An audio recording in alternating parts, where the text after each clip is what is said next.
ஹரஹர சங்கர ஜெய் ஜெய் சங்கர. ஒரு நாள் சாயங்கால நேரம் காஞ்சி சங்கர மடத்தில் மகா சுவாமிகளை தரிசனம் பண்ணுறதுக்காக எக்கச்சக்கமான கூட்டம். பெரியவா தன்னோட ஏகாந்த அறையை விட்டு வெளியில் வரார். வழக்கமாக உட்கார்ற மேடையில் வந்து செவுத்தில் சாஞ்சு உட்காந்துக்கிறார். ஒவ்வொருத்தராக பெரியவா முன்னாடி வரா, நமஸ்காரம் பண்ணுறா, அவ குறைகளை சொல்லி பிரார்த்தனை பண்ணிக்கிறா. அவளுக்கு உள்ள பதிலை பொறுமையாக சொல்லி ஆசீர்வாதம் பண்ணுறார் பெரியவா. ராத்திரி 8:30 மணி இருக்கும். எல்லாரும் பெரியவாளை தரிசனம் பண்ணிட்டு போயாச்சு. சுவாமிகள் தன்னோட ஏகாந்த அறைக்கு எழுந்து போகிறதுக்காக இருந்தார். அப்போது ஒரு தம்பதி வேக வேகமாக ஓடி வரா. அவளோட ஒரு வயசு பொண்ணு வந்தா. 3 பேரும் பெரியவாளுக்கு நமஸ்காரம் பண்ணினா. அவள் வாங்கிட்டு வந்திருந்த பண்டங்களை எல்லாம் அங்கே இருந்த பெரிய பெரிய மூங்கில் தட்டில் நிரப்பி சுவாமிகளுக்கு முன்னாடி சமர்ப்பணம் பண்ணுறா. அந்த மூங்கில் தட்டுகளை கொஞ்ச நேரம் பெரியவா உத்து பார்க்குறார். ஆச்சாரியாள் ஒவ்வொன்றுலேயும் கல்கண்டு, முந்திரி, பிஸ்தா, பாதாம், திராட்சை, அக்ரூட்டு, பேரிச்சைன்னு வகை வகையான பதார்த்தங்களை கொண்டு வந்திருந்தாவா. அவளை ஆச்சரியத்தோடு நிமிர்ந்து பார்க்குறார். அவளை பார்த்ததும் அவரோட முகத்தில் மகிழ்ச்சி, ரொம்ப சந்தோஷமாயிட்டார். அடேடே, நம்ம விஸ்வநாதனா? அமெரிக்காவிலேருந்து எப்போ வந்த? ஆம்படையாளும் வந்திருக்கா போல இருக்கே. பேஷ் பேஷ், ரொம்ப சந்தோஷம். எல்லாரும் க்ஷேமந்தானே? என்னடாப்பா, நீ பாட்டுக்கு ஏகப்பட்ட முந்திரி திராட்சையெல்லாம் எதிர்த்தாப்பில் கொண்டு வந்து வச்சிருக்க. ஏதாவது கல்யாண விசேஷமா? இதோ உன் பக்கத்தில் நிற்கிறாள, அவள் உன் பொண்ணு தானே? ஏண்டா விஸ்வநாதா, ஒரு தட்டுலேயும் விவாக பத்திரிக்கையை காணுமே அப்படின்னு பெரியவா கேட்குறார். அவ்வளவுதான். எதிரில் நின்றுருந்த 3 பேரும் கதறி கதறி அழ ஆரம்பிச்சிட்டா. மகா சுவாமிகளுக்கு ஒன்றுமே புரியல. கொஞ்சம் நிதானப்படுத்திண்டு, ஏண்டாப்பா விஸ்வநாதா, உன்னை நான் ஏதாவது எசகு பெசகாக கேட்டுட்டேன்னா? இப்படி சின்ன குழந்தை மாதிரி கேவி கேவி அழறேளே அப்படின்னு வாஞ்சையோடு கேட்குறார். உடனே விஸ்வநாதன் கைகளை கன்னத்தில் போட்டுண்டு, சிவசிவா, அபச்சாரம் அபச்சாரம், அப்படியெல்லாம் ஒன்றும் இல்லை பெரியவா. பொண்ணுக்கு கல்யாணம் நிச்சயம் பண்ணியிருக்கியா? பத்திரிக்கை எங்கேன்னு நீங்கள் கேட்டதும் எங்கள் 3 பேராலையும் துக்கத்தை கட்டுப்படுத்தவே முடியல பெரியவா. இவளுக்கு இப்போ 25 வயசாயிருது.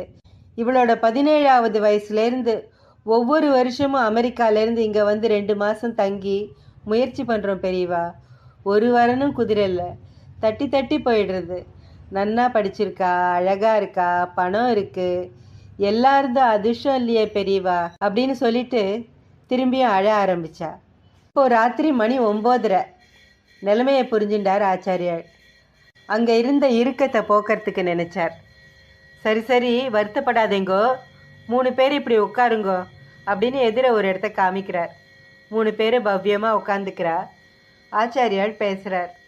விஸ்வநாதா, கோவில்களுக்கு ஏழைப்பாழிகளுக்கெல்லாம் நிறைய தான தர்மம் பண்ணுறேன்னு எனக்கு நன்னா தெரியும். நோக்கி இப்படி ஒரு மன கஷ்டமா? அது சரி, நீ அமெரிக்கா போய் செட்டில் ஆகி எத்தனை வருஷமாச்சு? 20 வருஷமாகுது பெரியவா. சுவாமிகள் அந்த பொண்ணை நோக்கி கை காமிச்சு, இவன் நோக்கி ஏகபுத்திரி தானே, என்ன பேரு என்று சிரித்தபடி கேட்டார். விஸ்வநாதன் உடனே வாய் பொத்தியபடி, இவ பேர் அப்பர்ணா, ஏகபுத்திரி தான் பெரியவா என்றார். ஜோசியாள்கிட்ட இவ ஜாதகத்தை காமிச்சியோ? ஆச்சாரியால் கேட்குறார். ஏகப்பட்ட ஜோசியாளை பார்த்துட்டேன் பெரியவா. ஒவ்வொருத்தரும் ஏதேதோ தோஷங்கள் சொல்கிறா, பரிகாரங்களும் சொல்கிறா. எல்லாமே பண்ணிட்டேன் பெரியவா. என்னென்ன பண்ணின? ராமேஸ்வரத்தில் திலஹோமத்தோட பித்ருதோஷ பரிகாரம், கஞ்சனூரில் சுக்கர பிரீத்தி, திருநாகேஸ்வரத்தில் ராகு பிரீத்தி, ஆலங்குடியில் குரு பிரீத்தி, குத்தாலத்துக்கிட்ட திருமணஞ்சேரியில் விசேஷ பூஜா பரிகாரம், திருநள்ளாறில் நலத்தீர்த்த ஸ்நானத்தோட சனி பிரீத்தி, இப்படி நிறைய பண்ணிட்டேன் பெரியவா என்று விஸ்வநாதன் சொல்லி முடிப்பதற்குள், பல பிராப்தி தான், பிரயோஜனம் இல்லைங்கிற என்று முத்தாய்ப்பு வைத்தார் சுவாமிகள். திடீர்னு பெரியவா விஸ்வநாதனோட மனைவியை பார்த்து ஒரு கேள்வி கேட்டார். பொண்ணு கல்யாணத்துக்கு நகை நட்டெல்லாம் ரெடியாக வாங்கி வச்சுட்டியோ? எல்லாம் ரெடி பெரியவா. பேஷ் பேஷ், எத்தனை பவுன் போடுற என்று கேட்டார் சுவாமிகள். விஸ்வநாதன் பதில் சொன்னார். எங்கள் பொண்ணுக்கு 30 பவுன் பெரியவா. அதோடு சேர்த்து தனித்தனியாக 2 20 பவுனுக்கு செட்டாக நகைகள் பண்ணி வச்சிருக்கு. அது எதுக்குடாப்பா 20 பவுனில் தனியாக 2 செட்டு? உடனே விஸ்வநாதன், அது ஒன்றுமில்லை பெரியவா, அபர்ணாவுக்கு கல்யாணம் நிச்சயமானா அந்த கல்யாணத்தோட 2 ஏழை பொண்ணுங்களுக்கும் எல்லா செலவையும் ஏற்றுண்டு கல்யாணம் பண்ணி வைக்கிறதா தீர்மானம். அதுக்காகத்தான் பெரியவா அந்த 2 செட்டு நகைகள். ஆனால் அபர்ணாவுக்கே நிச்சயமாக மாட்டேங்கிறதே பெரியவா என்று கண்களில் நீர் துளிர்க்க ஆதங்கப்பட்டார். சுவாமிகள் யோசிக்கிறார். அப்போ ராத்திரி 10:30 மணி. சுவாமிகள் விஸ்வநாதனை பார்த்து கேட்குறார், நீங்களாம் இன்னும் எத்தனை நாளைக்குள்ளே அமெரிக்கா திரும்பியாகணும்?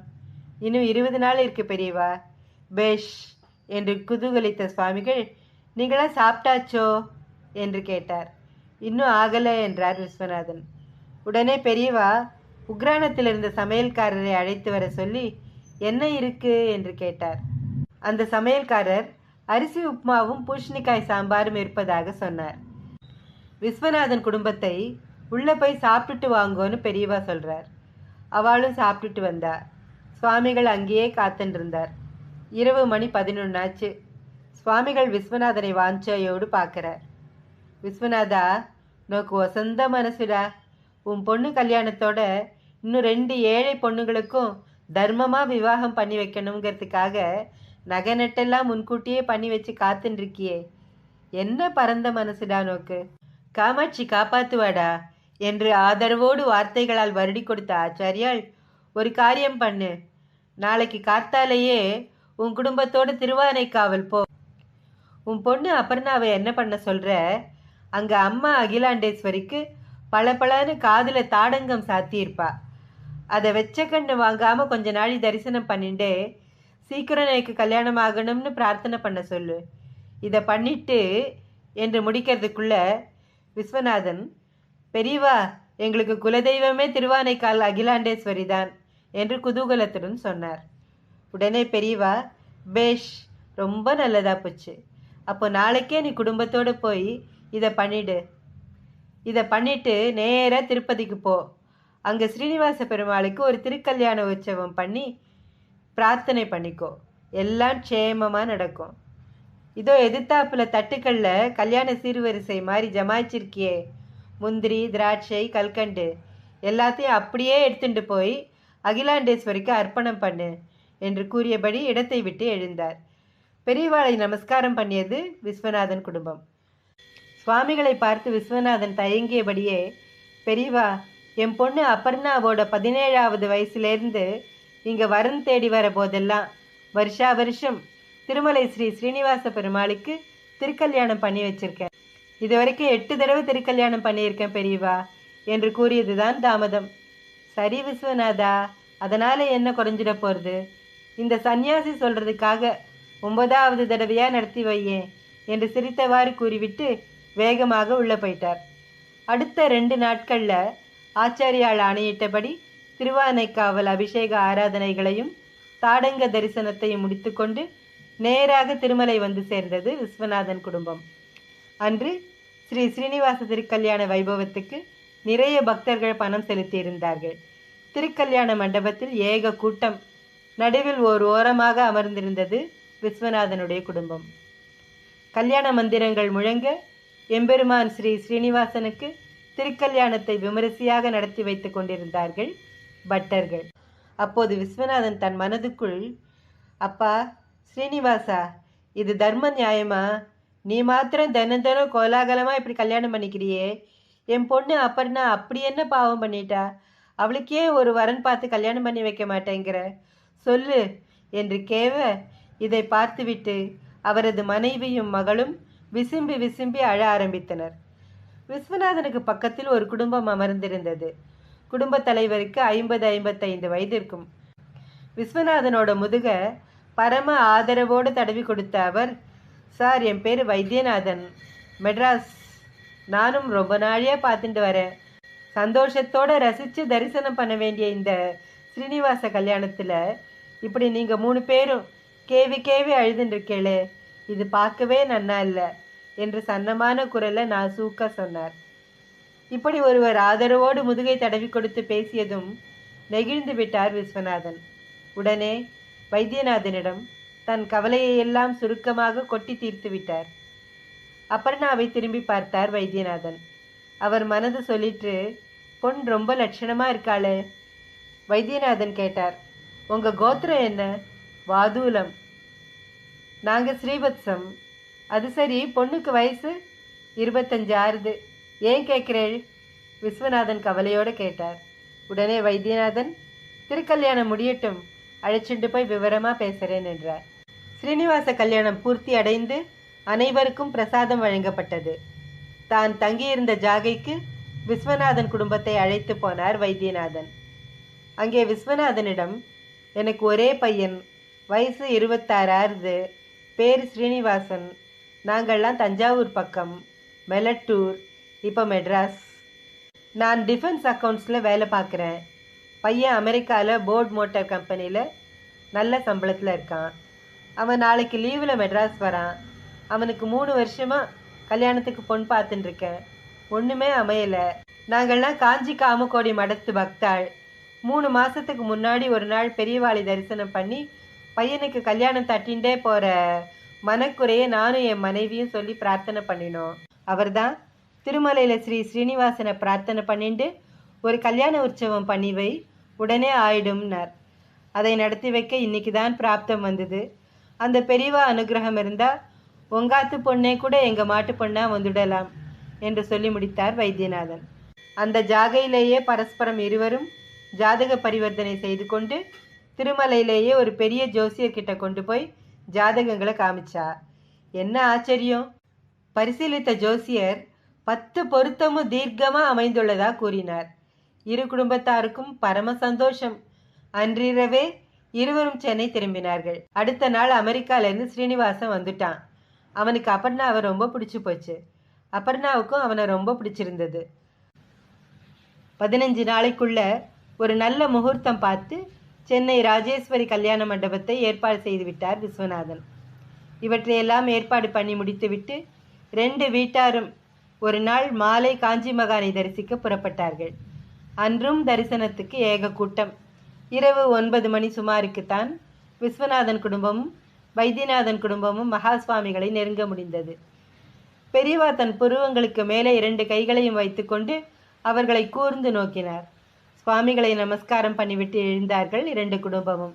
அப்போ மாதிரியே அபரிமிதமாக வாங்கி சென்றிருந்த கல்கண்டு, திராட்சை, முந்திரி இத்தியாதிகளை மூங்கில் தட்டில் வச்சுட்டு கை கட்டி நிற்கிறார் விஸ்வநாதன்.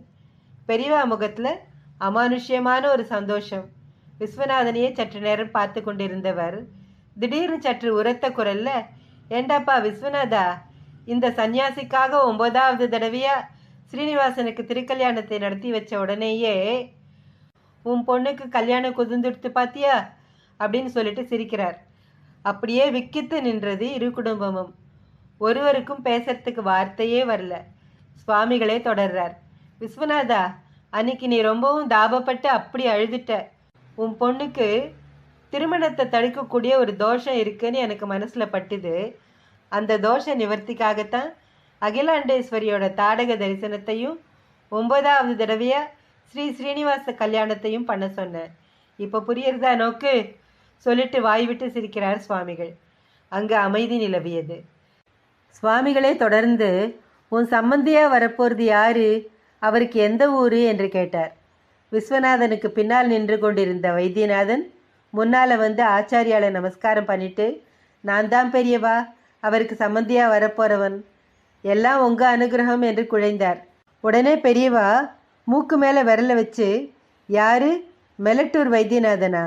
ஏண்டா வைத்தியநாதா, 3 மாதத்துக்கு முன்னாடி அமெரிக்காவில் வேலை பார்க்குற என் பையனுக்கு ஒரு பொண்ணு ஜாதகமும் சரியாக பொருந்த மாட்டேங்கிறதுன்னு குறைப்பட்டு வந்து சொன்னேன். உன்னையும் திருமலை ஸ்ரீனிவாசனுக்கு திருக்கல்யாணம் பண்ணி வச்சு பிரார்த்தனை பண்ணிக்கோன்னு சொன்ன ஞாபகம். அது சரி, நீ எப்போ திருக்கல்யாண உற்சவம் பண்ணின என்று கேட்டார். உடனே வைத்தியநாதன், 2 பேரும் ஒரே நாளில் தான் திருக்கல்யாணம் பண்ணோம் பெரியவா. திருமலையிலேயே பேசி முடிவு பண்ணிட்டோம். எல்லாம் உங்கள் ஆசீர்வாதம் என்றார் நான் தழுத்தழுக்க. க்ஷேமமாக இருங்கோ என மனதார ஆசீர்வதித்தார் ஆச்சாரியாள். அப்போது இரவு மணி 10. சுவாமிகள் சிரித்துக்கொண்டே, மணியாயிடுத்து விஸ்வநாதா, இன்னைக்கு நம்ம மடத்தில் அரிசி உப்புமாவும் பூஷ்ணிக்காய் சாம்பாரும்னு பேசிண்டா, அவசியம் இருந்து பலகாரம் பண்ணிட்டு போங்கோ என்று ஒரு தாயின் கருணையோடு விடை கொடுத்தார். அவரது பாதார விந்தங்களை வணங்கி வழிபடுவோம். ஹரஹர சங்கர, ஜெய் ஜெய் சங்கர. காஞ்சி